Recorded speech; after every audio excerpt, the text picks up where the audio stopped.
My husband's obsession tore our world apart. The sonogram flickered, the doctor's face grim. But I never imagined the words that followed would shatter my life so completely. My doctors told my husband and me that our baby has severe birth defects. And I want to terminate the pregnancy, but my husband does not.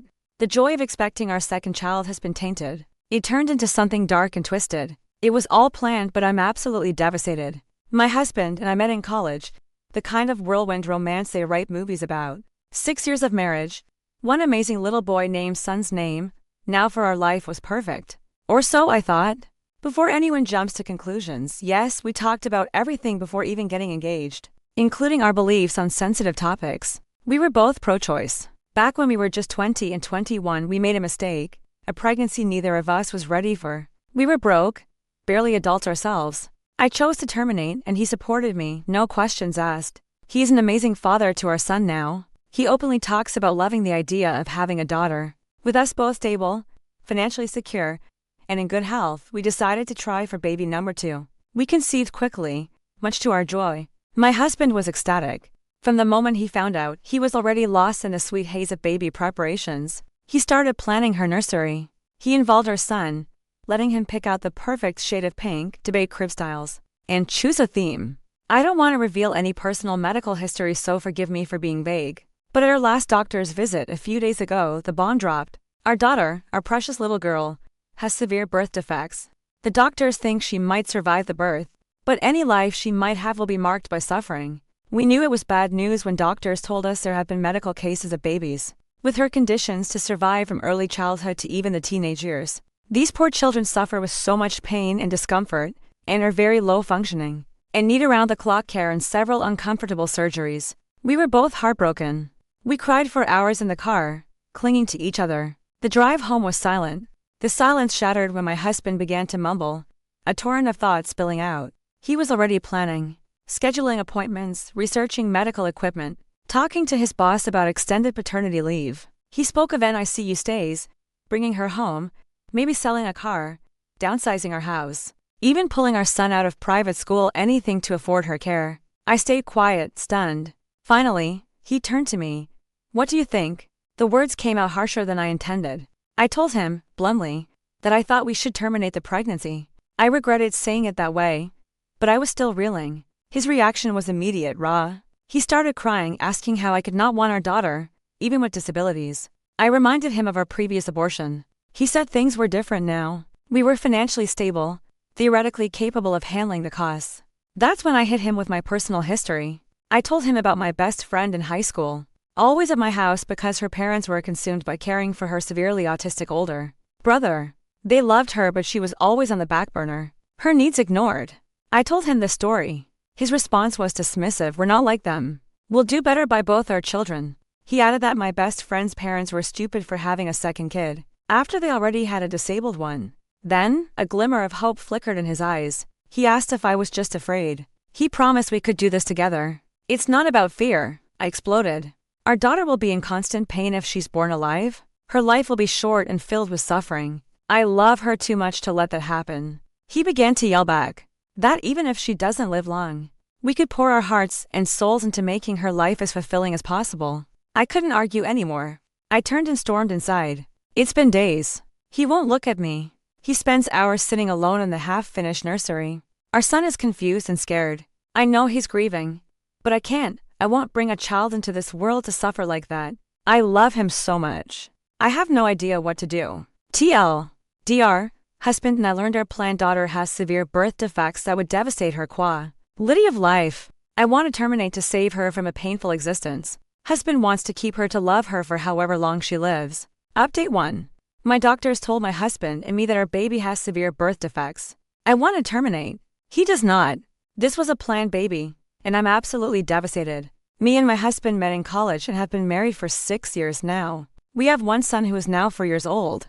I know some people are going to wonder, but yes, we did discuss our moral political views before even getting engaged, and we're both pro-choice. When we were 21 and 20, we made a stupid mistake that ended in a pregnancy. We were both flat broke and not at all ready for kids. I decided to terminate, and he fully agreed with and supported me. He loves our son so much and is an amazing father. He confided in me that he loved the idea of having a daughter as well. Luckily, we're in a good financial place, so I agreed, and we started trying for a second baby. We conceived fairly quickly, and we were overjoyed. My husband was so excited. As soon as he was told, he went all out and started to plan her nursery. He asked our son to help him pick which shade of pink he wanted, which crib to get, what the theme should be, etc. It was also adorable. I don't want to reveal any personal medical history, so forgive me for being vague with the description. At our last doctor's visit a few days ago, we were given the news that our daughter has severe birth defects. They think that she could possibly survive the birth, but any life that she gets to experience will be painful for her. There have been medical cases of babies with the same conditions to survive from early childhood to even the teenage years. These poor children suffer with so much pain and are uncomfortable their entire lives. They are very low functioning and need around-the-clock care, as well as several uncomfortable surgeries. We were both heartbroken and cried for hours together in the car. Then we drove home in silence. Neither of us said anything until my husband began to quietly mumble his thoughts. He was going on and on about how we needed to schedule another doctor's appointment, so we know what medical equipment we need to buy for her, and we should renovate the nursery again so we could care for her more easily. He said that he definitely have to talk to his boss so he can take a longer paternity leave. He wants to be by her side in the NICU until we can take her home. He talked about how we'd have to ask his mom to babysit our son more often while she's a newborn. He even said that maybe we could sell one of our cars, move to a smaller house, and take our son out of private school. I was silent until he asked me what I thought. I was blunt and said that I think we should terminate the pregnancy. Now I feel bad for saying it that way, but I was still frazzled from the news. This made him very upset. He began to cry and ask why I don't want our daughter, even with disabilities. I mentioned our previous abortion. He said it was different because it was unplanned, and we had no way to take care of the child. Now, we're in a pretty good place financially, so theoretically, we could shoulder the cost of our daughter. I have a bit of personal history with this type of situation. My best friend in high school was at my house all the time because her parents were way too busy with her severely autistic older brother. They did love her, but she was pushed to the side her entire childhood. I told him the story. He said that we'd do better by our son and daughter. My best friend's parents were stupid for having a second kid after they already had a disabled one. He then seemed hopeful for a minute and asked if I was just afraid. He promised that he'd be by my side the whole time, and we could do this together. I told him it's not about fear. Our daughter will be in pain constantly if she's born alive. It would be a short and painful life for her. I love this baby so much already. I don't want her to suffer like that. He began to yell that even if she doesn't live long, we could still pour our hearts and souls into making her life as fulfilling as possible. I didn't respond and he stormed inside. It's been a couple days now, and he won't even look me in the eyes. He sits in the new nursery for hours. Our son is very confused. I know he's grieving, but I really don't want to go further with this pregnancy. I love him so much. I have no idea what to do now. TLDR, husband and I learned that our planned daughter has many birth defects that would devastate her quality of life. I want to abort in order to save her from an existence full of pain. My husband wants to keep her so we can love her for however long she lives. Relevant comment. I'm a doctor, and I work in an ICU seeing children exactly like the one you may have had. If I were in your position, I would have done the same thing. Let me be clear and say that nobody in your partner's position has a clue of the emotional toll that parents of severely disabled children face. Everyone thinks they know what it would be like, but they're often wrong, and more often, the parents of the child are struggling a lot. Whatever happens, I think you made the harder but smarter decision. Who's to say your husband wouldn't leave the exact same way after seeing your daughter suffer alive, in actual pain? Leaves you a note on the table one night that says he can't do this and leaves you to care for her yourself. Considered as ongoing, for obvious reasons. Call hoping this life crisis ends soon for her. Thank you all so much for the advice and kind words. I'm sorry I haven't responded to many chats and comments. I've read through them all, and the empathy and compassion shown is truly touching. After I made my original post, my husband and I rushed to get a second opinion. Nothing changed. It was still our original diagnosis. Once I learned that, I scheduled the termination for as soon as physically possible. I didn't tell my husband at first. He kept on raving about how we could give her as much love in her life as we can. I feel bad for this now, but I snapped and angrily told him I was terminating the pregnancy. That I know how he feels.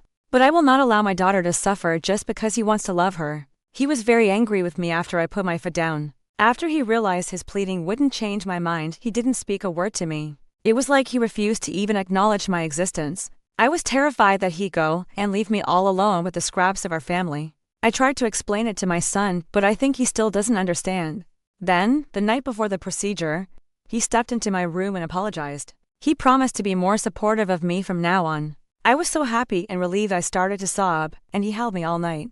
My original plan was that my mom would drive me to the hospital. Then once it's done, a close friend would take me home. Since it was only the night before, he said he couldn't miss a full day of work, but really wanted to drive me home. I agreed to let him, and then the procedure was done in the morning. My son is having a long sleepover with my best friend's family. I don't want him to see me like this. The next morning, the termination was done. It went fine with only minor physical pain, but the emotional toll was crushing. After I was done, he didn't show up to get me. I waited for hours and he wouldn't answer any of my calls. I ended up having to call a friend out from work to take me home. When we got there, I saw just one note on the counter saying he can't do this. A few of our daughter's special toys were removed from her nursery. My entire life has fallen apart in a matter of days. I asked my mom to watch my son for a little while. I still can't contact my husband. Everything feels so pointless. Relevant comment. I'm a doctor, and I work in an ICU seeing children exactly like the one you may have had. If I were in your position, I would have done the same thing. Let me be clear and say that nobody in your partner's position has a clue the emotional toll that parents of severely disabled children face. Everyone thinks they know what it would be like, but they're often wrong, and more often the parents of the child are struggling a lot. Whatever happens, I think you made the harder but smarter decision. Who's to say your husband wouldn't leave the exact same way? After seeing your daughter suffer alive in actual pain, leaves you a note on the table one night that says he can't do this, and leaves you to care for her yourself. So, after hearing everything, do you think I made the right decision? I'm torn apart, and I need to know if you believe I did the best I could in an impossible situation. Every opinion matters to me right now. I need some guidance if I am not going crazy for doing this. Share your honest thoughts, whether you agree with me or not. I want to hear all perspectives.